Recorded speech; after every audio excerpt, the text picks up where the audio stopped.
Hey everybody, welcome to Studio 64. My name's David. I've been searching the interzones for some more science, space and tech news to share with you. Came across this over at Daily Mail. Yes, apparently a lost world with a 280 million year old ecosystem has been discovered by a hiker. This will be interesting. Interesting indeed. Yes, a 280 million year old lost world was accidentally discovered by a woman while hiking in the Italian Alps.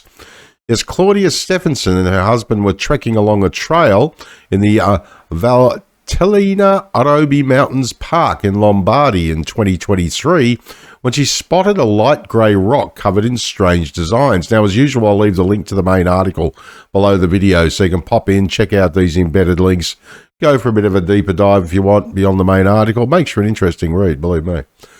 Now, when she looked closer, she realised the designs were actually animal tracks.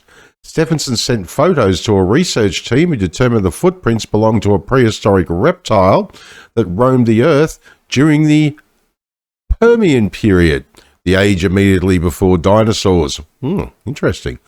Further investigation of the region led paleontologists to hundreds of other fossilized footprints left behind by at least 5 species of ancient reptiles, amphibians, and insects. Now, though these animals predated the dinosaurs, some had to have been of considerable size, perhaps between 6 and 12 feet long, researchers said in a statement. Interesting. The team also uncovered imprints of plant fossils, including traces of seeds, leaves and stems, along with imprints of raindrops and waves on the shores of a prehistoric lake. Wow. Co-researcher and trace fossil specialist Lorenzo Marchetti of the Museum of Natural History in Berlin said the prints were preserved in an impressive detail, even down to the imprints of fingernails and the belly skin of some animals. Yes, the fine detail and remarkable preservation of these fossils is owed to their past proximity to water, the researchers explained. Yeah, as I say, not a scientist myself. I just love all science, anything to do with, history, archaeology, paleontology, anything like that. Obviously, I'm a space fan as well, but all areas of science I have an interest in. Yes, this photo here, look at the very cheeky chappies that we've got. Fossils accidentally discovered by a woman hiking in the Italian Alps paint a picture of a bygone ecosystem that may have looked like the above illustration. Yes. Wow. Good old Fabio Manucco did that picture. Well done, Fabio. That's pretty cool. Really cool. And look at this. Claudia Stephenson and her husband were trekking along a trail in the Valtellina-Arobi Mountains Park in Lombardy in 2023 when she spotted fossilized animal footprints. It looks an incredible picture.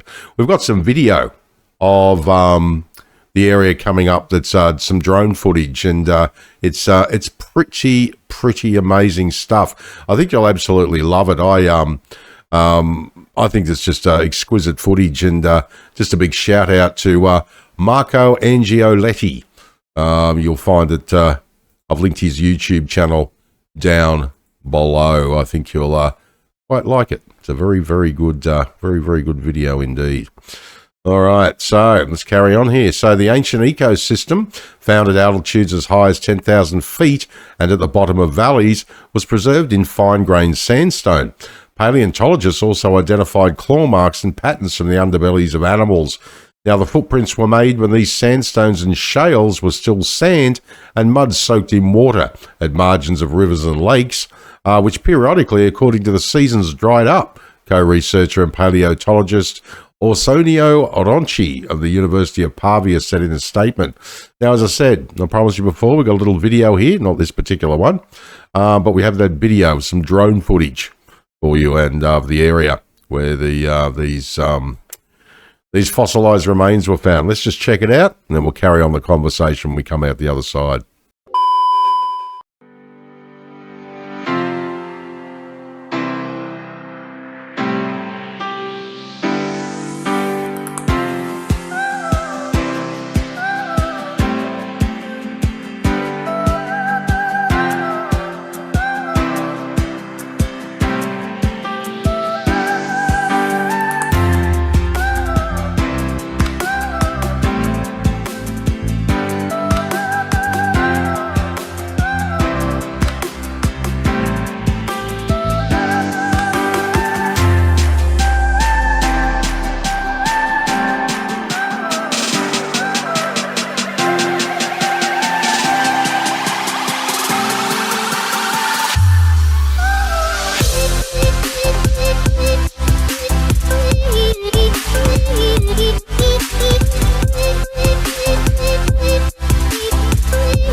Well, that was pretty cool, wasn't it? Yeah. Love some of that drone footage. It's a beautiful area by the looks of it. Looks fantastic. Right, the summer sun drying out those surfaces hardened them to the point that the return of new water did not erase the footprints, but on the contrary, covered them with new clay, forming a protective layer, Ronchi added. Now, the Permian period lasted from 299 million to 252 million years ago. During this time, the global climate rapidly warmed, ultimately leading to a mass extinction that marked the end of this period and killed 90% of Earth's species. Really? So these creatures were driving around diesel trucks, I take it, were they? Fascinating. Ironically, modern-day global warming made the discovery of this ancient alpine ecosystem possible, as the fossils were hidden under layers of snow that have melted away as the Earth's climate has warmed. Interesting. Yes, the fossils, found at altitudes as high as 10,000 feet and at the bottom of valleys, belong at least to at least 5 different species of ancient reptiles, amphibians, and insects. There we go. Absolutely amazing. That's cool. Got little footprints all over that particular piece of rock. What have we got here? What's this one? Yes, the fine detail and remarkable preservation of these fossils is owed to their past proximity to water, the researchers explained. Yeah, you can see the little footprints in there. Amazing, isn't it? Really cool. What's this one here? Yes, the imprints date back 280 million years to the Permian period, which ended in a mass extinction that killed 90% of Earth's species due to global warming. Yes, those, what is it, pre-ozone layer cans of insect spray. That's what did it. I'm convinced of it. Yes, the discovery of the Ambria Valley is also an effect of climate change. Doriano Codega, president of the Valtellina Orobi Nature Park, told The Guardian. Yes, the exceptional thing was the altitude. These relics were found at very high levels and were very, very well preserved. This is an area subject to landslides, so there were also rock detachments that brought to light these fossils. Now, yes, I would really love to hear from some real scientists, actually, some paleontologists, some archaeologists, anthropologists, and also some climate scientists. I'm yet to be convinced that man-made climate change, I mean, ever since I was a kid, for goodness sake, first of all, it was global freezing, then it was the ozone layer. First, 70s was global freezing, 80s was ozone layer, 90s was we're all going to be dead by 2000 because the ice caps were going to melt with global warming. And now you've got bloody people deleting tweets off goddamn Twitter like Greta Thunberg because apparently last year we're all going to be dead. I smell bullshit. Now, come on. I mean, for God's sake, it's getting to the point where it's completely ridiculous. I guarantee you we'll still be bitching and moaning, oh, yeah, climate change, human-driven climate change. Yes, in the year 2750. It's bloody stupid. Now, since 1850, human-driven climate change has caused glaciers in the Alps to lose between 30 and 40% of their surface area and half of their volume. Yes, every year during a thaw. Yes, with an additional 10 to 20% loss since 1980, according to Crea Mont Blanc Research Centre for Alpine Ecosystems. Yes, particularly seen as, I wonder how much money they got for saying that. Yeah, allegedly in Minecraft. Yes, the discovery of these fossils offers a window into an ancient ecosystem decimated by extreme global temperature rise. In this way, it also serves as a reminder of what's at stake as anthropogenic warming nears catastrophic levels. The climate has always changed. This is nothing new. And it's not going to be bloody completely, our climate's not going to be destroyed in the next 27 seconds. It's completely insane. I mean, for goodness sake, you're literally talking about a climate catastrophe that happened so long ago. You then say, oh, yes, well, serves as a reminder of what's at stake with ours. No. I mean, for goodness sake. I mean, how many times do I have to look at sea levels that over the last century are at exactly the same bloody level?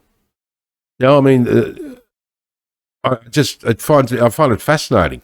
So 100 years ago, you've got places that have got the same bloody sea level as a century ago. I mean, I just don't understand. I think it's a whole way of just making money myself. I'm panicking people into bloody buying shit they don't need. These fossils testify to a distant geological period, but with global warming trend completely similar to that of today, the researchers said. Really? So back then, look at this. The past has a lot to teach us about what we risk getting the world into now.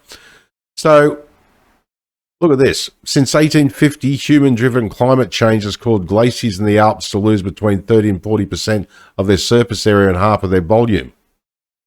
Okay.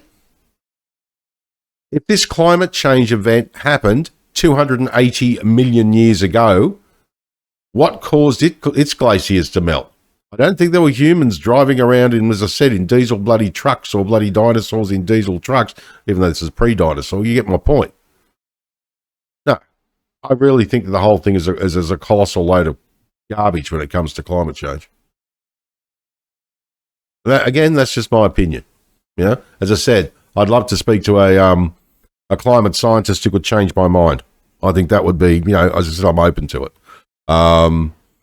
But everything that I've seen lately, I mean, considering the garbage that goes on with electric vehicles, I mean, you're polluting the environment to get an electric vehicle built.